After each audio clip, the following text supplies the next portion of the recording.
Histórias proibidas pelo YouTube serão postadas somente lá. davideric.com.br. Instale o aplicativo agora no seu celular. Atenção! Esta é uma obra de ficção. Qualquer semelhança com a realidade é mera coincidência.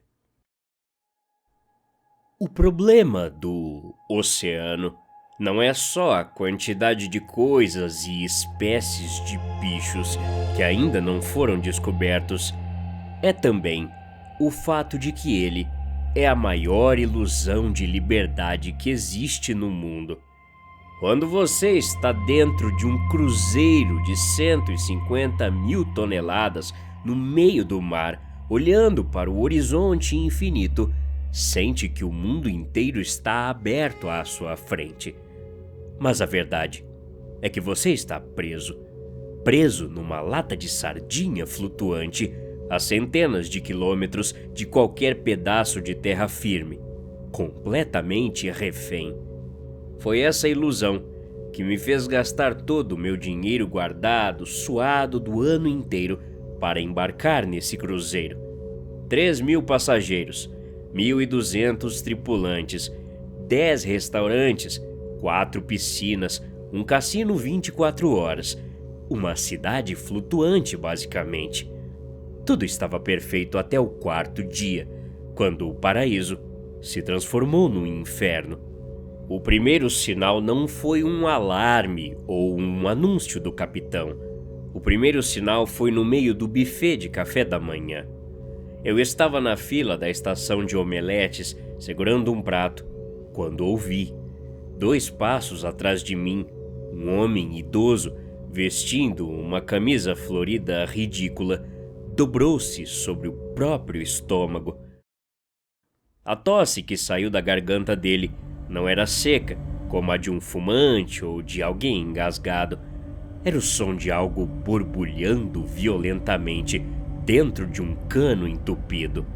Ele caiu de joelhos. O prato dele estilhaçou no chão, espalhando ovos, bacon e frutas pelo tapete. Quando ele levantou a cabeça para tentar puxar o ar, deu para ver sua boca pálida, aberta num ó de puro desespero, e um líquido espumoso, de uma cor rosada e pálida, escorria pelos cantos dos lábios. Ele estava se afogando. Tentava inspirar, mas não conseguia. Em menos de 10 segundos, a equipe médica do navio apareceu. Não vieram com jalecos normais. Os 2 enfermeiros usavam máscaras de proteção respiratória, aquelas que fecham hermeticamente ao redor do rosto. Eles agarraram o homem pelos braços, ignorando as perguntas em pânico da esposa dele, e o arrastaram para fora do salão pelas portas de serviço. Um garçom com um sorriso falso apareceu imediatamente com um esfregão, limpando a espuma rosada e o sangue do tapete, murmurando desculpas sobre ser normal enjoos em alto mar. Mas aquilo não era um simples enjoo. Naquela mesma noite, a internet a bordo foi cortada. Os pacotes de Wi-Fi que eles cobravam caro pra cacete simplesmente pararam de funcionar. Os telefones das cabines ficaram mudos. A desculpa que disseram no sistema de som do navio foi uma falha no satélite de comunicação devido a uma tempestade solar. Mas o céu estava limpo e estrelado, não havia nuvens. Às 3 da manhã do 5º dia, o verdadeiro pesadelo começou a se desenrolar. Eu estava dormindo na minha cabine, a 4012, no 4º andar. Era uma cabine interna, sem varanda, sem janelas, apenas uma porta que dava para o corredor infinito e as paredes finas que me separavam dos meus vizinhos de bordo. O sistema de som da cabine, aquele alto-falante branco embutido no teto, que geralmente era usado para avisar sobre os horários de almoço e janta, chiou, fazendo-me pular da cama. A voz que saiu dali não tinha o tom animado e festivo do diretor de cruzeiro. Era a voz do capitão, estranhamente com um tom de luto. Atenção, passageiros e tripulação. Devido a uma emergência de saúde pública a bordo, estamos acionando o protocolo Delta de contenção de risco. Uma infecção viral não identificada de rápida progressão foi detectada. Para a segurança de todos, o navio inteiro está agora sob quarentena absoluta. Todos os passageiros devem permanecer dentro de suas cabines. As refeições serão entregues nas portas. Repito, não abram suas portas. Não saiam de suas cabines. A nossa equipe médica e as autoridades em terra já estão lidando com a situação. A mensagem repetiu em inglês, depois em espanhol, depois em francês. Sentei-me na beira da cama, sem acreditar que aquilo estava acontecendo logo na minha vez de viajar de cruzeiro. Uma infecção viral, o homem do buffet, a espuma rosa. Levantei e caminhei até a porta da cabine. Coloquei a mão na maçaneta. Antes mesmo que eu pudesse girá-la, um barulho no corredor me fez parar. Passos de botas com um solado de borracha dura marchavam apressadamente sobre o carpete. Vozes abafadas, dadas em comandos curtos. Aproximei o olho do olho mágico incrustado na porta de aço.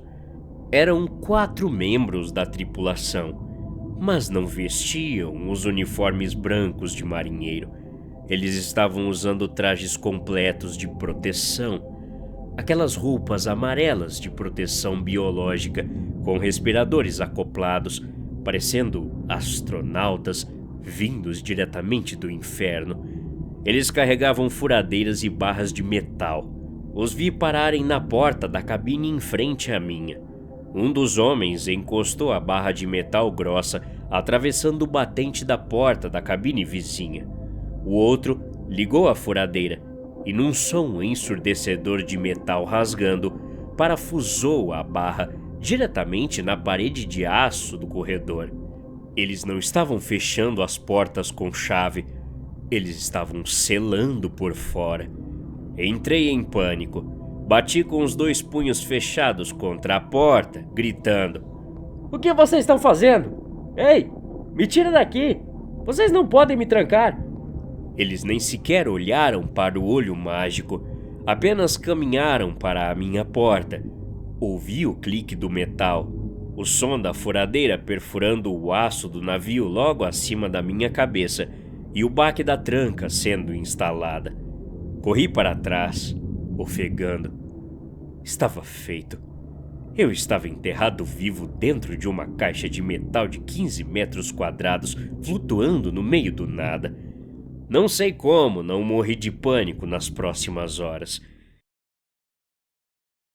Liguei a TV da cabine, mas todos os canais estavam fora do ar, exibindo apenas um loop eterno das normas de segurança do navio e instruções de lavagem de mãos.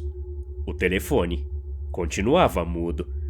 Eu estava completamente isolado da visão do sol. Num quarto sem janelas, o tempo perde o significado. Você não sabe se é meio-dia ou meia-noite. A única métrica de passagem do tempo era o relógio na mesa de cabeceira. O navio inteiro parecia ter mergulhado num silêncio absoluto.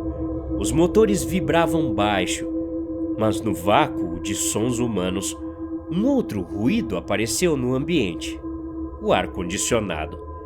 O respiradouro no teto da minha cabine era uma grade quadrada. Dali saía um fluxo constante de ar frio, mantendo a temperatura num agradável 20 graus. Foi apenas no segundo dia de quarentena que eu percebi a armadilha.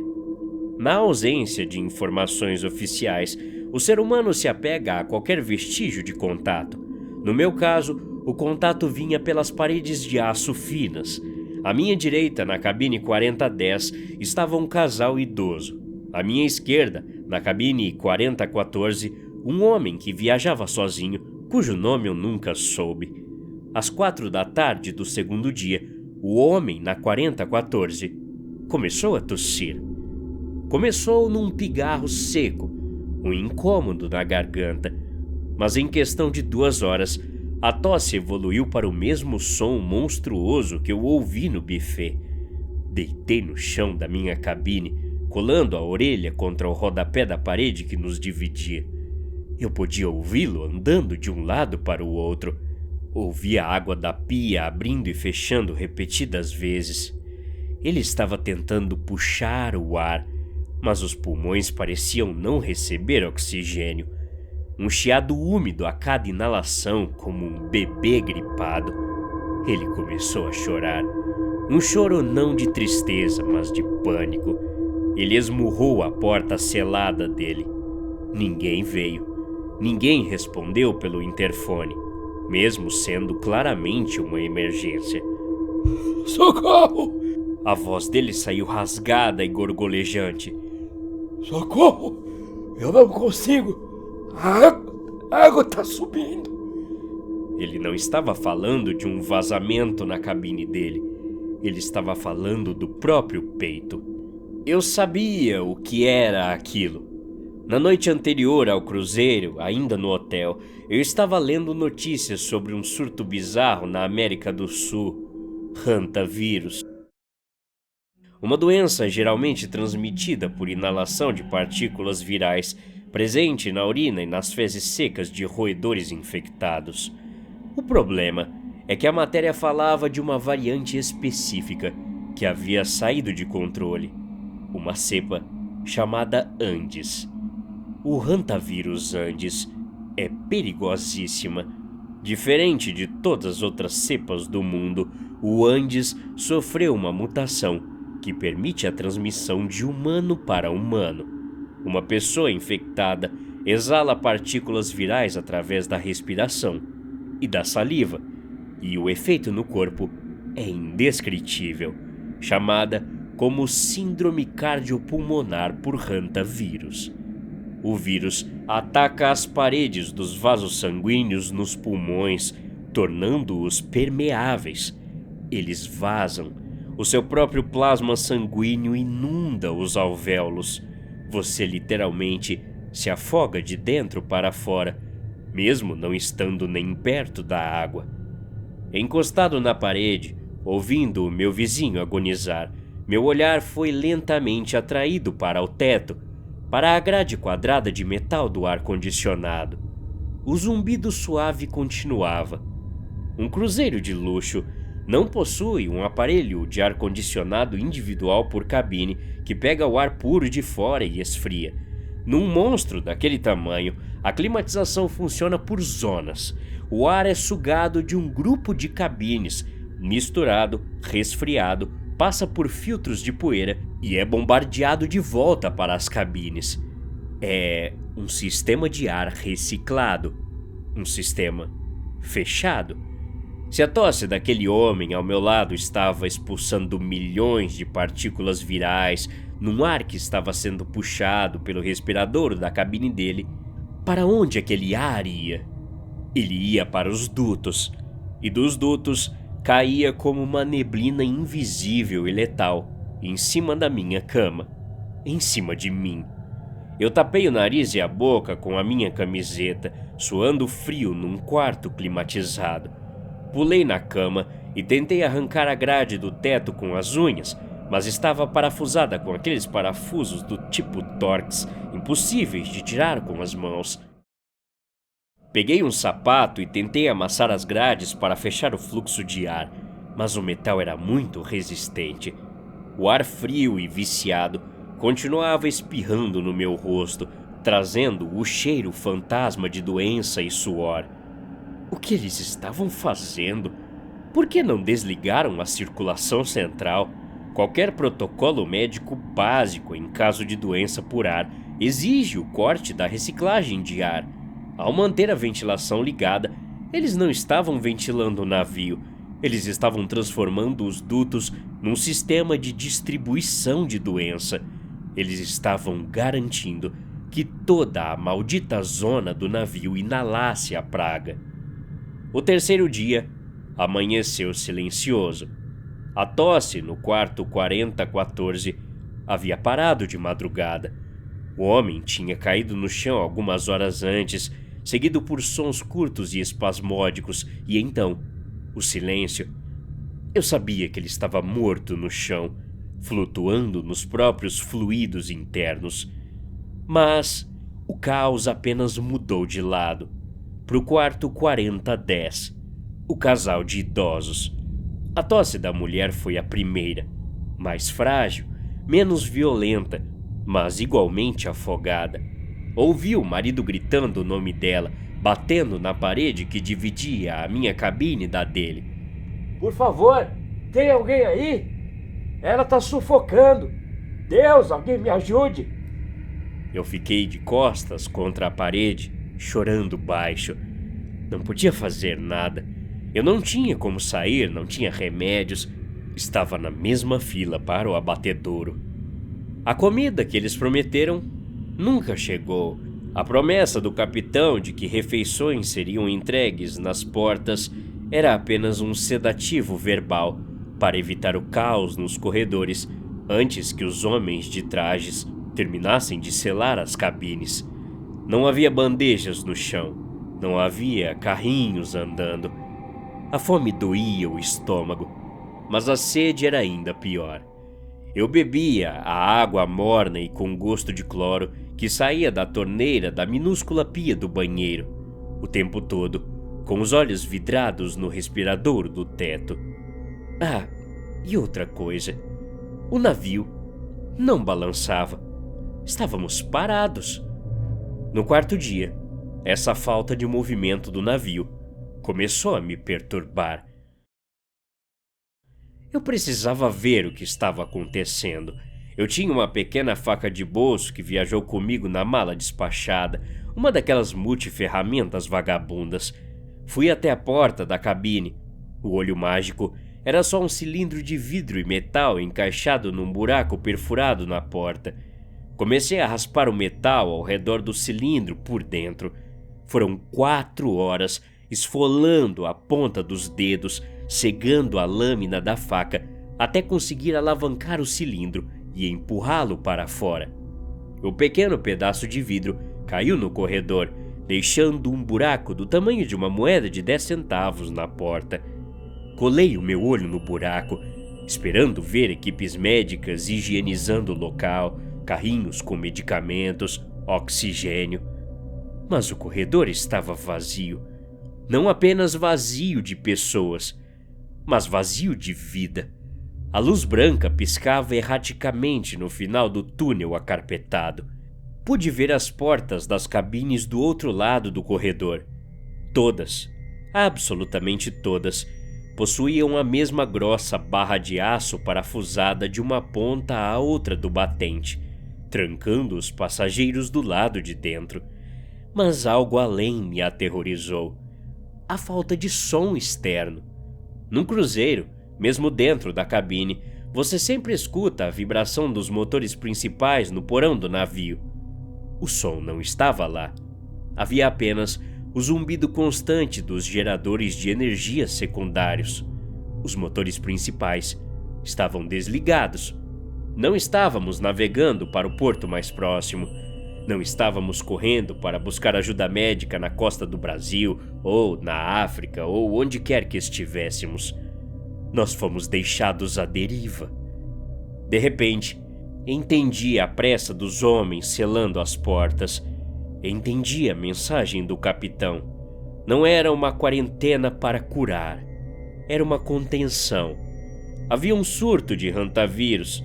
A tripulação de alto escalão, os oficiais, o capitão, talvez os seguranças ricos, não iria ficar no navio arriscando inspirar aquele ar tóxico.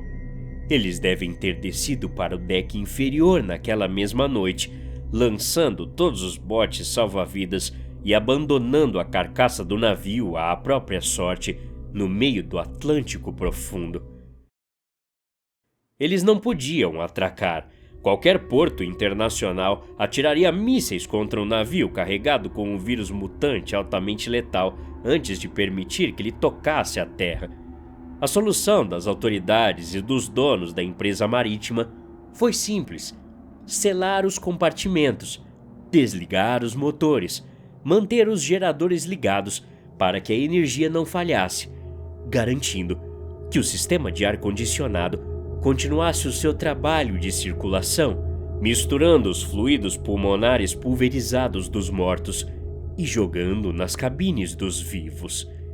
Eles nos trancaram e foram embora, esperando que em 10, 12 dias todos os 3.000 corações a bordo parassem de bater.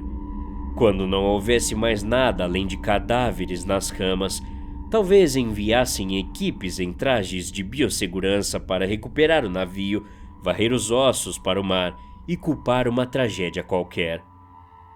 No 5º dia, o cheiro de decomposição começou a infiltrar pela fresta da porta e pelo sistema de ar. O navio inteiro estava apodrecendo, uma cabine de cada vez.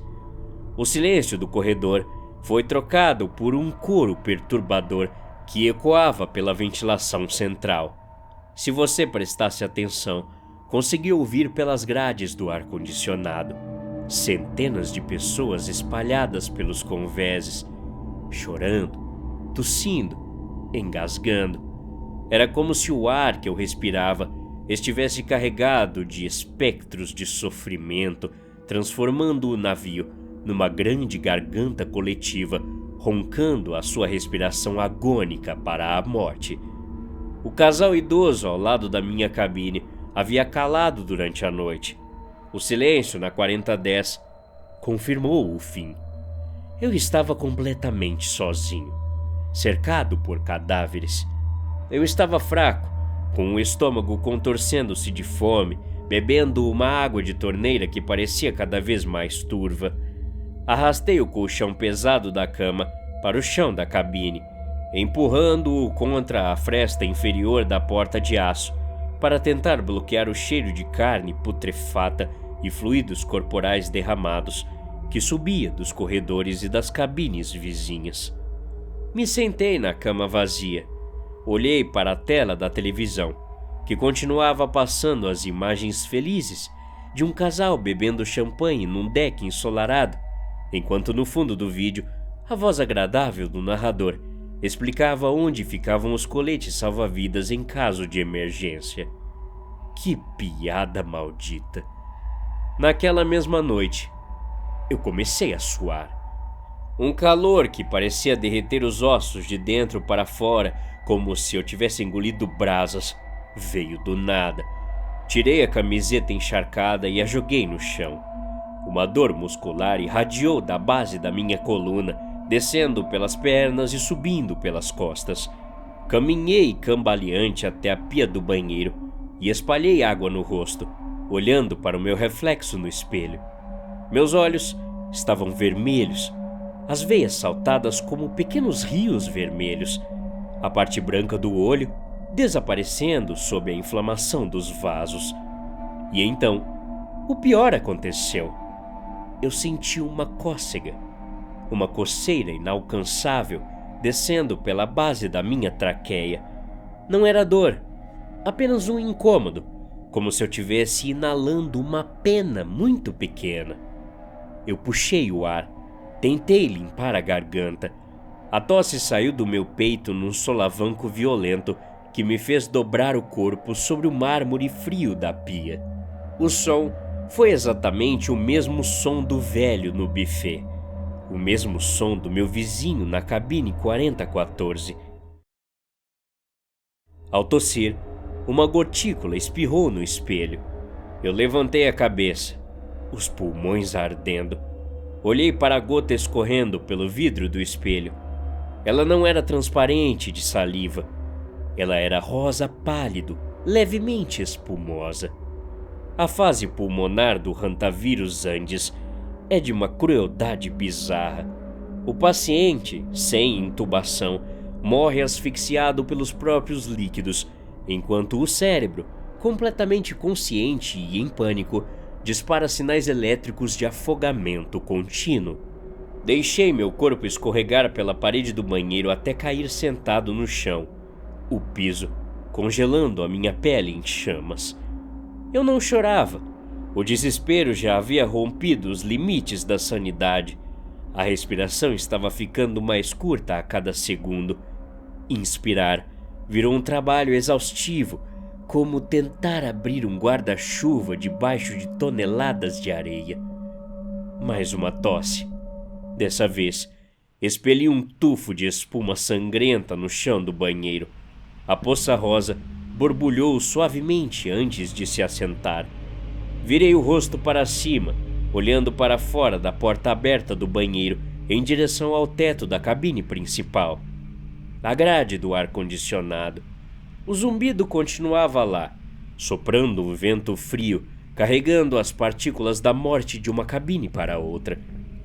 E eu entendi naquele instante que a crueldade não estava apenas no fato de sermos trancados e abandonados num navio à deriva, mas sim perceber que o governo, a companhia marítima ou quem quer que tenha tomado a decisão de acionar aquela quarentena havia feito as contas perfeitas. Eles não precisavam enviar atiradores ou soltar gás venenoso. Eles apenas trancaram a porta, deixaram a máquina soprar e o vírus fazer o trabalho sujo de limpar o navio. Os estalos começaram no meu peito, sons líquidos, horríveis, subindo pela minha garganta, a cada respiração superficial que eu tentava dar. A água estava chegando ao pescoço. No chão, sob o sopro do teto que continuava a bombear a doença, ouvi o último som do meu mundo em colapso. Um burburinho no ar, vindo das ventilações de outras cabines vazias ou habitadas por moribundos, soando como 1000 almas presas nos dutos de metal, chiando ao mesmo tempo. O afogamento no seco chegou para mim. Não havia mais ar, apenas a névoa rosada, o frio das turbinas e a espera pela última luz apagar no fundo da imensidão líquida dos meus próprios pulmões. Até a próxima. Obrigado.